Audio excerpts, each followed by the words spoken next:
से जुड़ी आज की 10 बड़ी खबरें। जंग अभी भी जारी है, समुद्र में शत्रुओं का शोर और शहरों में शवों से बढ़ता सन्नाटा, चारों तरफ तबाही तबाही है। देखिए, युद्ध के हालातों के बीच आज उत्तर कोरिया ने भी दागी 10 बैलिस्टिक मिसाइलें। जापान में भी इमरजेंसी घोषित हुई। जहां पश्चिम एशिया में ईरान इजराइल के बीच पहले से ही संघर्ष छिड़ा हुआ है, अब ऐसे में संकेत मिल रहे हैं कि पूर्वी एशिया में भी तनाव बढ़ता जा रहा है, क्योंकि आज उत्तर कोरिया की सैन्य गतिविधि के बाद जापान सरकार ने भी एक तत्काल चेतावनी जारी की और जापान के प्रधानमंत्री ने देश के कई इलाकों में लोगों को घटनाक्रम के प्रति सतर्क रहने का आग्रह भी किया है। उधर अमेरिका ने भी खाड़ी क्षेत्रों में 2500 मरीन सैनिक भेजे हैं। अकेले ईरान में ही अब तक कितने लोगों की मौत हो गई, तो रिपोर्ट्स के मुताबिक 1300 से ज्यादा लोग मारे गए हैं। वहीं अमेरिकी राष्ट्रपति डोनाल्ड ट्रंप का भी बयान आ रहा है कि ईरान अब समझौता करना चाहता है, वह जंग में कमजोर पड़ रहा है। उधर ईरान ने मुस्लिम जगत से अमेरिका और जायोनिस्टों के खिलाफ एकजुट होने का आह्वान भी किया है। इस बीच देखिए, ईरान बोला कि हम व्हाट्सएप पर हुए हमले का भी बदला लेंगे। हाल ही में कुछ दिन पहले भारत से लौट रहे जहाज को 4 मार्च को अमेरिका ने हमला करके डुबो दिया था, आपको पता होगा, जिसमें 104 सैनिक मारे गए थे। तो आज अमेरिका को ईरान ने इस बात पर भी चेतावनी दी है। अमेरिका इजराइल ईरान जंग का आज 15वां दिन है और इस बीच ईरान की सेना के प्रमुख अमीर हातमी ने कहा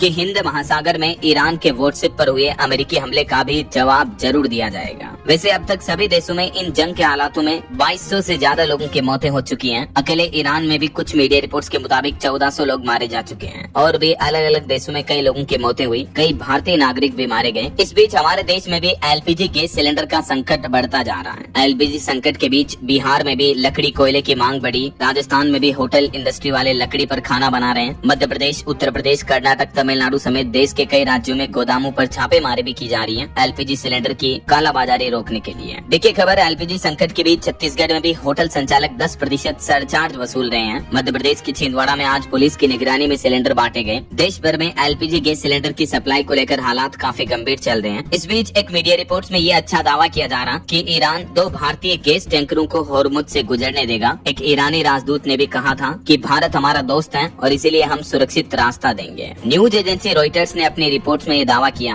और रिपोर्ट में बताया गया है कि भारत सरकार और ईरान सरकार के बीच बातचीत हुई है, तो उसमें इस बात को लेकर सहमति बनी है कि होर्मुज रूट, जिसे ईरान ने दुनिया भर के सभी देशों के लिए अभी बंद कर रखा है, तो यहाँ से भारतीय जहाजों को गुजरने की परमिशन दी जाएगी। तो भारत में एलपीजी और पेट्रोल डीजल ईंधन का जो संकट चल रहा है वो खत्म हो पाएगा। वहीं एक रिपोर्ट सामने आ रही कि मिडिल ईस्ट तनाव के चलते दुनिया भर में ट्रेवल इंडस्ट्री को रोजाना 5,500 करोड़ का नुकसान हो रहा है। घरेलू ट्रेवल बढ़ने की उम्मीद है। दुबई नहीं जा पा रहे हैं तो कोच्चि और पुरी की पूछताछ 200% तक बढ़ी। मतलब इंटरनेशनल टूर हमारे भारतीय लोग भी कैंसिल कर रहे हैं, लोकल टूर ज्यादा करने लगे हैं, इंडिया टूर। ईरान पर इजराइल और अमेरिका के हमले के चलते और मिडिल ईस्ट में जो कई देशों के बीच तनाव देखने को मिल रहा है, इस वजह से टूरिज्म इंडस्ट्री को भारी भरकम नुकसान पहुंच रहा है। देखिए, WTTC यानी world travel and tourism council की तरफ से यह अनुमान लगाया गया कि ईरान संघर्ष के कारण दुनिया भर में टूर और ट्रेवल सेक्टर को रोजाना करीब 5,500 करोड़ रुपए का नुकसान हो रहा है। भारत से बाहर जाने वाले करीब आधे यात्री जो है वो UAE, सऊदी अरब, कतर, ओमान, दुबई इन देशों में जाते हैं, लेकिन अब भारतीय पर्यटक थाईलैंड, मलेशिया, जापान जैसे देशों के लिए पूछताछ कर रहे हैं। तो ऑल ओवर देखा जाए तो युद्ध का कुल मिलाकर हर सेक्टर पर नेगेटिव प्रभाव ही पड़ता है, जिससे बड़ा नुकसान होता है। और इस बीच कुछ भावुक कर देने वाली खबरें देखिए आप। हरियाणा के फरीदाबाद की ये पायलट बोली कि मम्मी चाचू आखिरी बार देख लो, शायद फिर न दिखूं। अचानक UAE से भारतीयों को रेस्क्यू करने का ऑर्डर जारी हुआ। इन पायलट को विमान लेकर उड़ना था। इनका कहना है कि हम 6 महिलाएं थी। हरियाणा फरीदाबाद के रहने वाली पायलट दीपिका अधाना ने अमेरिका, इजराइल और ईरान जंग के बीच UAE से तकरीबन 169 भारतीयों को रेस्क्यू किया था। 6 मार्च को दीपिका ने UAE जाने से पहले अपने परिवार को कहा था कि मम्मी चाचू मुझे आखिरी बार देख लो, शायद फिर ना दिखूं मैं। क्योंकि इनको जैसे ही जाने के ऑर्डर मिले तो ये काफी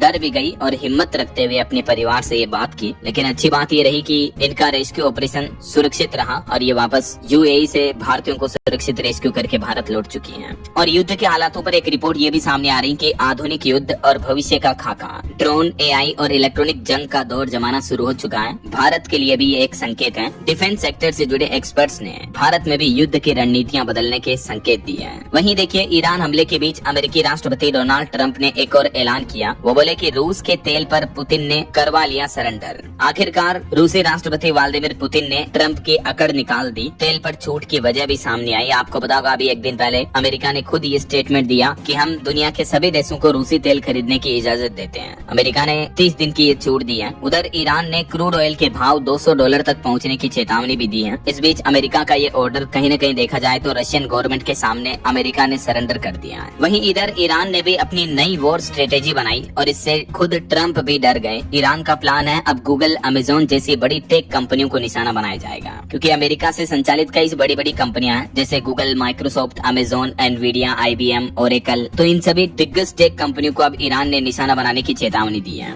ईरान का कहना है कि ये सिर्फ टेक कंपनियां ही नहीं है, बल्कि अमेरिका और इजरायली सैन्य सिस्टम से जुड़ी टेक्नोलॉजी का भी हिस्सा है। तो अगर इन कंपनियों के डेटा सर्वर सेंटर्स पर ईरान हमला करता है तो फिर दुनिया भर में तहलका और बड़ा मच जाएगा और कहीं न कहीं अमेरिका भी गंभीर रूप से कमजोर हो जाएगा, क्योंकि अमेरिका के पास जो टेक सुपर पावर है अभी वो खत्म हो जाएगी। खैर ये तो वक्त ही बताएगा। इधर ईरान का बदला लेने में जुटा हिजबुल्लाह भी इजराइल के ठिकानों पर 26 हमले करने का दावा भी किया। वहीं हमारे देश में जो LPG संकट चल रहा उससे जुड़े कुछ अपडेट देखिए आप। सबसे पहले तो ये तस्वीरें देखिए आप LPG संकट से जुड़ी। होटल वाले अब लकड़ी की भट्टियों पर खाना बना रहे हैं। उत्तर प्रदेश की स्थिति देखिए, गैस सिलेंडर के लिए एक बुजुर्ग फूट फूट कर रोया। वीडियो सामने आ रहा, बोला कि मैं दिल का मरीज हूँ, 3 दिन से चक्कर काट रहा हूँ। यूपी काशी में अन्नपूर्णा रसोई भी बंद हुई। उत्तर प्रदेश में भी गैस की किल्लत काफी गंभीर देखने को मिल रही है। ये लोगों की लाइनें देखकर ही आप अंदाजा लगा सकते हैं कि गैस सिलेंडर लेने में लोगों को कितनी दिक्कतें हो रही हैं। और वहीं मध्य प्रदेश के हालात देखिए, मानो गैस इमरजेंसी देखने को मिल रही है। 50,000 होटलों पर ताला लटकने का खतरा मंडराया। MP के रायसेन में लोगों ने चक्का जाम भी किया। भोपाल के रेजिडेंट डॉक्टर बोले कि भूखे पेट ड्यूटी करनी होगी। इतनी स्थितियां गंभीर चल रही हैं। बिहार की ये कुछ घटनाएं देखिए, मोतिहारी में अवैध रीफिलिंग करते हुए किराना दुकानदार गिरफ्तार हुआ, क्योंकि इन गैस संकट के हालातों में कई लोग अपना मुनाफा पाने के चक्कर में कालाबाजारी कर रहे हैं। गैस की टंकियों को इकट्ठा करके शॉर्टेज करके फिर महंगे में बेच रहे हैं। इस तरह से जमाखोरी भी देखने को मिल रही है। तो उन पर अब पुलिस जांच चल रही है, सख्त कार्रवाई भी की जा रही है। राजस्थान में भी देखिए गैस एजेंसियों के बाहर लंबी लाइनें लगी, ग्राहकों में मारपीट भी देखने को मिली। इस बीच एक घटना हो गई, नेशनल हाईवे पर LPG से भरा एक टेम्पो भी पलट गया। होटल, रेस्टोरेंट, ढाबों पर खाना खाना महंगा हो गया। चाय कॉफी के दाम भी बढ़ाए गए गैस संकट की वजह से।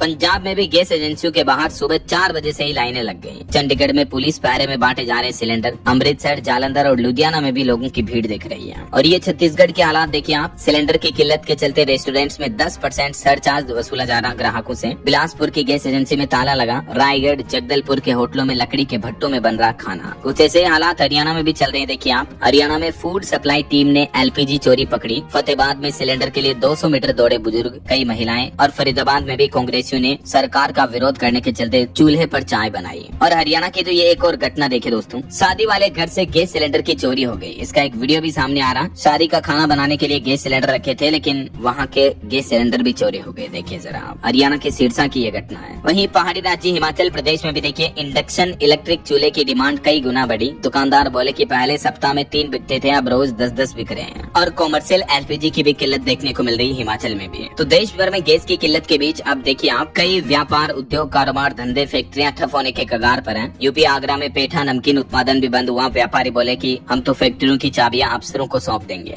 लोगों को काम धंधा रोजगार भी नहीं मिल पा रहा, क्योंकि फैक्ट्रियां बंद हो गई तो काम पे जाने के लिए लोगों के पास जॉब भी नहीं है। इस बीच सरकार ने भी चेतावनी जारी की है कि अगर कोई गैस सिलेंडर की कालाबाजारी करता हुआ पकड़ा जाता है तो सख्त कार्रवाई की जाएगी। और ये हेल्पलाइन नंबर भी आप देख सकते हैं, सिलेंडर से जुड़ी शिकायतें, कालाबाजारी, अवैध वसूली पर इस टोल फ्री हेल्पलाइन नंबर पर आप शिकायत दर्ज करा सकते हैं। और तीनों गैस कंपनियों के हेल्पलाइन नंबर भी आप देख सकते हैं, इंडेन, भारत गैस और HP गैस के। और वहीं देखिए आज पश्चिम बंगाल कोलकाता में प्रधानमंत्री नरेंद्र मोदी की रैली से पहले भाजपा और TMC कार्यकर्ताओं में भी झड़प देखने को मिली। दोनों ने एक दूसरे पर पत्थरबाजी की, पुलिस ने खदेड़ा। बंगाल के मुख्यमंत्री ममता बनर्जी की मंत्री बोले कि मुझे ईंट मारी गई। तो ये कंट्रोवर्सी भी आज देखने को मिल रही है। इस बीच कोलकाता के ब्रिगेड परेड ग्राउंड में प्रधानमंत्री ने 18,680 करोड़ रुपए के प्रोजेक्ट्स का शिलान्यास और उद्घाटन भी किया। और अंत में देखिए ईरान इजराइल जंग से जुड़ी कुछ और बड़ी तस्वीरें हैं। ये देखिए अनक्लासिफाइड फुटेज आ रही है। ट्रंप ने जब ईरान के खार्ग आइलैंड पर हमले का फुटेज जारी किया। और ये ईरानी हमले के बाद सेंट्रल इजराइल के कुछ हिस्सों में आग भी लग गई। ईरान ने बीते शुक्रवार को भी इजराइल अमेरिका के ठिकानों को टारगेट बनाने के लिए कई ड्रोन लॉन्च किए और उसका वीडियो जारी किया। और ये होर्मुज रूट की तस्वीर है। तो ये दोस्तों ईरान इजराइल जंग से जुड़ी आज की कुछ बड़ी खबरें रही। रोजाना की ताजा बड़ी खबरें, मुख्य समाचार, हेडलाइंस, न्यूज